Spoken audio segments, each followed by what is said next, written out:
Assalamualaikum. Waalaikumsalam, Bapak. Gimana sih? Nggak tahu materi sekarang apa? Tentang apa? Tahu, Pak. Masa belum sih kan udah dikasih tahu. Lupa ya, Pak. Nah iya, tahu. Tahu. Bukan bulan pasangan. Beda itu beda. Oke, sebelum mulai diabsen dulu ya. Ya, Pak. Tapi sebelum diabsen baca doa dulu dong, jangan dulu. Nah, ayo coba dipimpin Fajri. Baca doa. Ya, baik semuanya teman-teman. Sebelum kita memulai pembelajaran kita kali ini, yang kali kita berdoa menurut kepercayaan berdoa dimulai.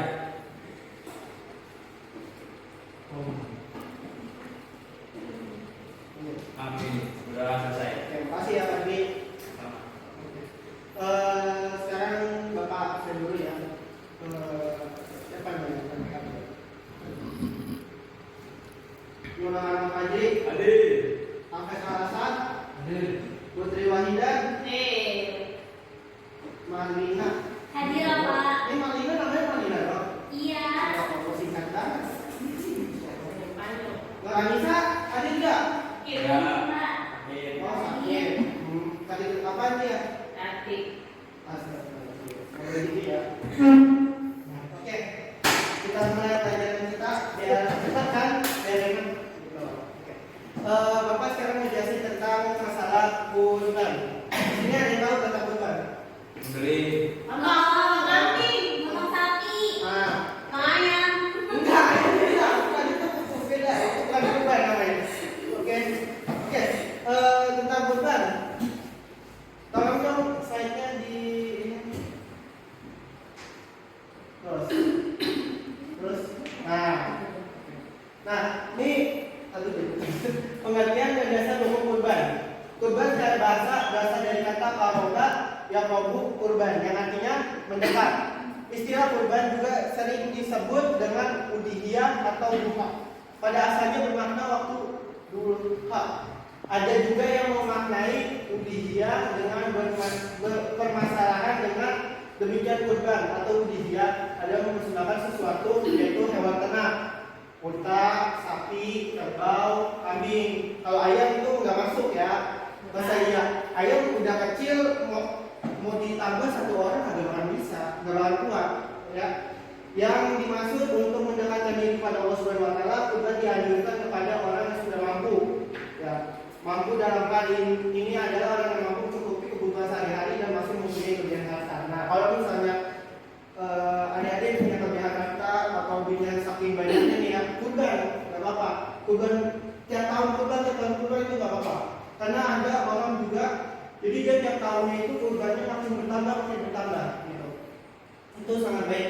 Nggak bikin miskin kok, malah dapat keberkahan dan jadinya makin banyak juga gitu. Oke, next.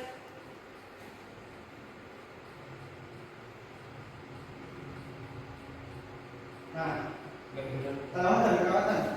Nah, kurban merupakan bentuk iktibas kepada syariat Nabi Allah Ibrahim alaihissalam dalam mengorbankan anaknya Nabi Ismail demi ketaatan dan kepatuhan kepada perintah Allah. Syariat kurban ini juga mempunyai keterkaitan dengan ibadah haji yang keduanya merupakan ibadah yang sudah ada sejak Nabi Ibrahim. Syariat kurban dan haji ini tetap dilestarikan dan menjadi syariat Nabi Muhammad SAW. Oke, jadi di sini Bapak pengen membagi dua kelompok ya.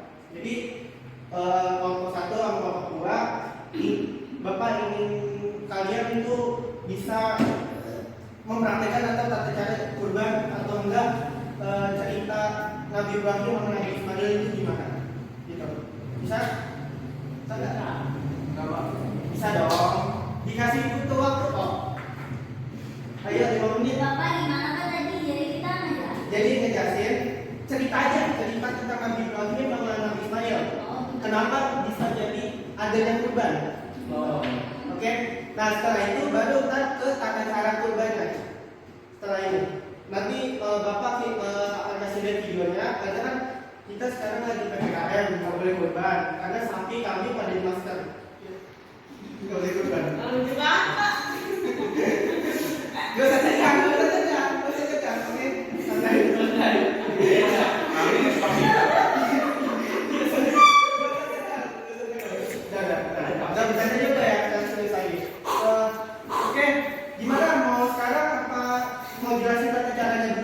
biar lebih enak. Semuanya juga Semua di oke, next dong. Kepetek. Ya, Fadri nggak begitu. Nah, ini ada surah ini dong. Ini ada surah Kausar. Ya, siapa yang mau baca? Putri Wahida. Oke, Putri Wahida tolong bacakan. Ayo. Bismillah dulu. A'udzubillahi minasyaitonirrajim. Bismillahirrahmanirrahim. Inna a'tainakal kautsar. Fasholli lirabbika wanhar.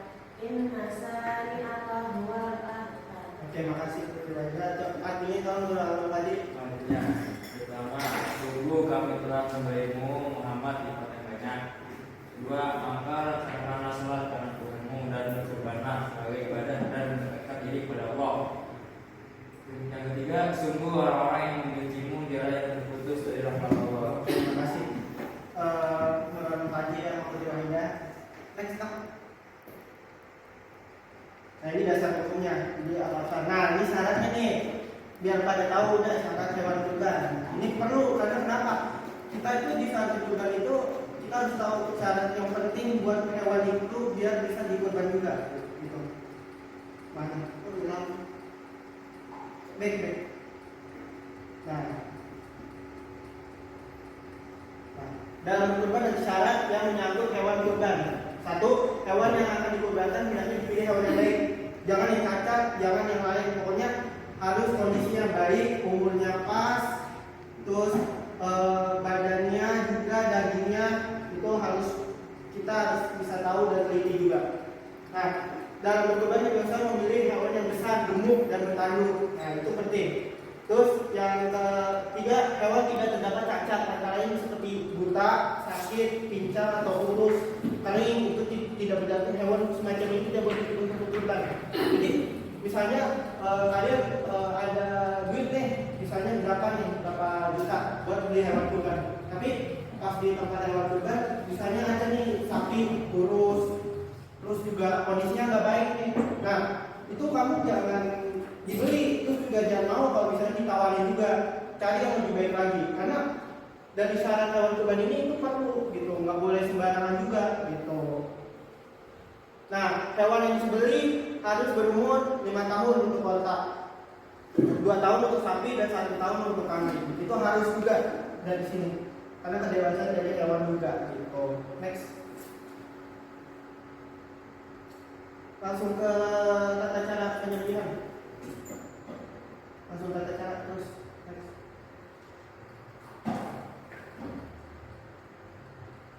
Terus. Nah, nih, ini tata cara penyembelihan hewan kurban. Dalam menyembelih hewan kurban harus menggunakan alat yang tajam, nggak boleh tumpul, sama aja menyiksa hewan kurban juga, itu nggak boleh. Terus menjaga, apalagi kalau misalnya kalian punya gigi tajam kayak dakula atau enggak kuku tajam kayak macan, biar apa namanya, biar instan gitu mengambil hewan kurban itu nggak boleh, itu nggak sah. Tetap harus pakai benda tajam seperti golok gitu. Pisau kecil juga nggak boleh, harus pisau yang gede juga buat menyembelih juga, karena takutnya menyakiti hewan juga gitu. Itu nggak boleh kita menyakiti hewan juga. Nah, jika hewan menjadikan buas atau bersembunyi sehingga mengalami kesulitan dalam memotong urat nadi, maka diperbolehkan menyembelih dengan cara dikenai alat yang tajam dapat mematikan. Hewan yang akan disembelih hendaknya dihadapkan ke arah kiblat. Jadi ketika kita menyembelih hewan kurban, pakai apa ya? Video aja ya. Nah, Lupa ada gunting Pak. Contohnya hari ini.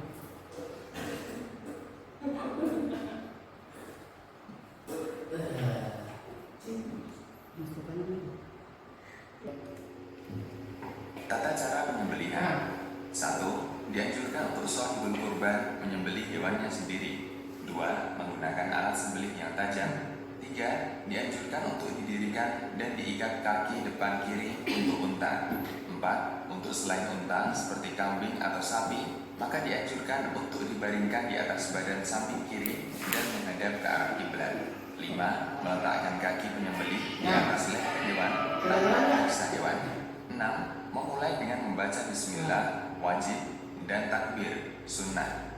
Sebagian ulama mewajibkan bagi shahibul kurban untuk memakan daging kurbannya, baru kemudian disedekahkan kepada fakir miskin dan dihadiahkan kepada orang kaya, dan dilarang untuk diperjualbelikan. Oke, kan di sini kan tadi di sebelum Oke, jadi kan tadi itu videonya cuma sama aja tata cara ya. Jadi belum memotongnya. Nah, di sini Bapak akan mempraktekkan cara memotong sapi atau kambing dengan seadanya aja ya, maklum. Iya. Nggak boleh, nggak boleh dan gitu. Nah, ini misalnya ini alas lah, alas. Ini misalnya alas. Terus kan dia ada yang ditadangi, ada yang dibuat lubang. Nah itu fungsinya buat apa? Jadi biar kita tuh motong ini lehernya sapi atau kambing itu biar mudah. Karena kan golok itu kan lumayan panjang, nggak mungkin kecil kan? Jadi pasti ada yang buat lubang, ada buat tatakan di leher. Nah jadi langkah pertama itu leher harus madep ke kiblat atau ke kanan. Jadi itu di sapi itu kan ada kayak apa namanya? Yang pendiri apa namanya itu yang di sini kayak jamu gitu. Apa sih? Apa namanya pokoknya itu ya pokoknya itu. Nah itu apa di bawah itu langsung ditarik ke leher sini. Jadi biar pas bener-bener leher padat jadinya kan. Jadi itu mungkin kayak kulit doang, jadi ditarik ke atas. Nah, baru kan dia kelihatan tuh lehernya di sini. Nah, pas di sini baru kita siap-siap untuk memotongnya. Nah, cara memotongnya itu kita baca doa dulu. Nah, setelah baca doa baru kita bismillah untuk memotongnya. Jadi ini misalnya leher nih, ini leher sapi, ini leher, ini kan agak miringin. Jadi pas di lehernya, itu kita pelan-pelan, enggak pelan sih, maksudnya langsung ke atas, ke bagian atas. Jadi biar kita urat nadinya dia tuh bisa putus juga. Nah, ketika kita pisau itu udah di atas, nah misalnya sapinya itu masih gerak gitu. Nah itu jangan dilepas, tetap ditaruh di sini aja, tetap taruh di sini. Nah, ketika misalnya sapi itu masih gerak, nah nggak apa-apa kita balikin lagi. Nah, baru kita lepas. Nah, itu nggak apa-apa karena itu tidak menyakiti hewan kurban juga, gitu. Sampai di sini udah paham belum? Atau mau langsung mulai bagian kelompoknya? Untuk presentasi? Udah. Yaudah, Bapak kasih waktu 5 menit untuk berhenti dua kelompok ini. Fadli sama Farina pakai sama Oswalda. Mau Pak? Gak bisa gitu, ini pas sesuai. Jadi gak gampang, oke? Gak boleh kayak gitu. Aduh, aku bagian. Udah, Bapak tunggu 5 menit untuk berdiskusi. Bapak tunggu 5 menit untuk berdiskusi. Habis itu maju untuk menjelaskan cerita tentang Nabi Ibrahim sama tata cara menyembelih hewan kurban. Oke? Oke, Bapak tunggu dari sekarang. Bapak mulai sekarang jam 2 lewat 10 ya. Bapak tunggu tuh sampai jam 2 lewat 15. Ya, dari sekarang udah bening. Ayo. Itu Pak Haji sama Marina.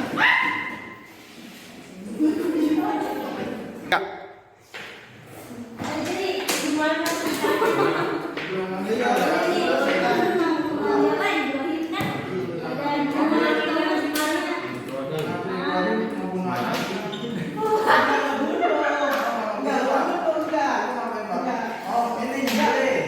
Jadi awalnya tuh Nabi Ibrahim mimpi sama Allah, mimpi anaknya. Ya udah, di situ. Ayo, kita balik lagi. Enggak. Oke, gimana? Udah? Udah. Siapa ya yang pertama?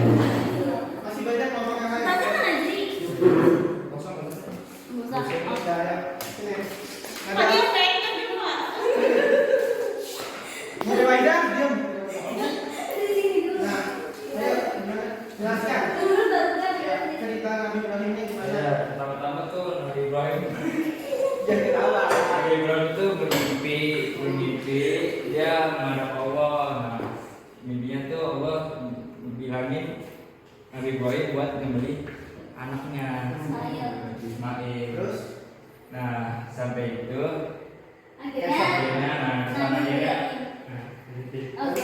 Nabi Ibrahim itu bilang ke anak Ismail kalau misalkan ayah mimpi kalau misalkan suruh sembelih apa namanya kamu maksudnya anaknya itu anaknya sampai 3 kali. ya sampai 3 kali. Terus akhirnya Ismail ngomong ya udah kalau misalnya itu karena Allah karena kesalahan Nabi Ismail itu. iya kesalahan Ismail akhirnya ya udah apa namanya Mau sendiri. terus akhirnya sendiri. Ya akhirnya tuh keesokan harinya dia pergi ke suatu bukit namanya bukit apa ya? Bukit Lupa. Marina. Bukit apa gitu mungkin. Nah di situ pas perjalanan bukit itu nggak gampang karena dia digodain sama iblis.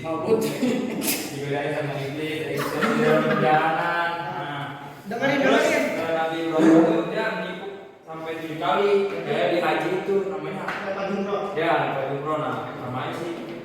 Nah terus Ya udah terus habis itu Ini cerita apa? langsung tuh habis itu kan apa langsung Nabi Ismail langsung di berbaring atau Di sebuah batu. di sebuah batu di apa di sebuah berbaring itu matanya terus habis mau disembeli Bismillahirrahmanirrahim tiba-tiba berubah Apa? sama kambing kibas namanya iya kami nama saya kambing kibas dari surga diturunkan oleh Allah Subhanahu Wa Taala.